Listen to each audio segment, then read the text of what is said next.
बड़ी सुंदर मैया रानी के दरबार में, बाबा के दरबार में भक्त जाकर जी लगाओ कहता कि दरबार तेरा दरबार में एक खास अहमियत रखता है, उसको वैसा मिल जाता है जो जैसी नीयत रखता है। भक्त मैया रानी के दरबार में कहता कि दरबार तेरा दरबार में एक खास अहमियत रखता है और उसको वैसा मिल जाता है जो जैसी नीयत रखता है। तो हम चाहेंगे कि एक बार दोनों हाथ उठाकर जयकार लगाएंगे, बड़ा अच्छा लगेगा। बोल सच्चे दरबार की, शेरावाली मैया की। अभी आप देख रहे हैं सुमन फिल्म्स के माध्यम से। आइए इस गाने के बाद में हम लोग चलेंगे थोड़ा दूसरे भाव का तरफ। बाकी बड़ा सुंदर भजन है, आप सब लोग के बीच में ये सुनने वाली भजन है और झूमने वाले भी है।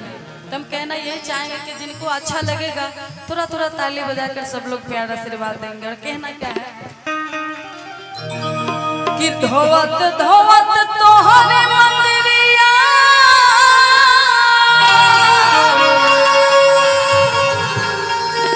आरे हाथा खियाइले हो कि धोवत धोवत तोहरे मंदिरिया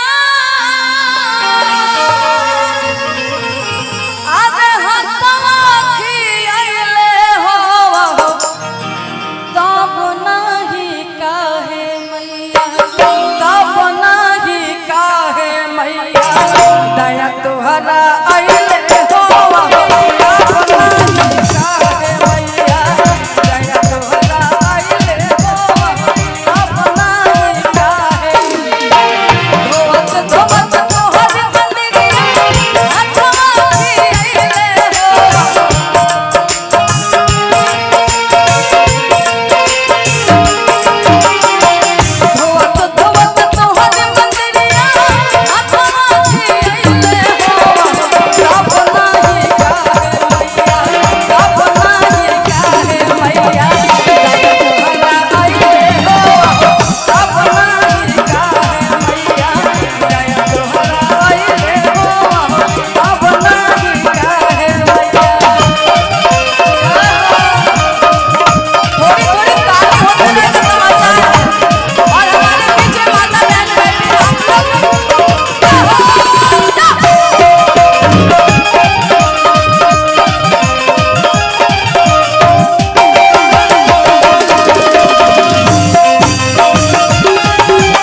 दूरी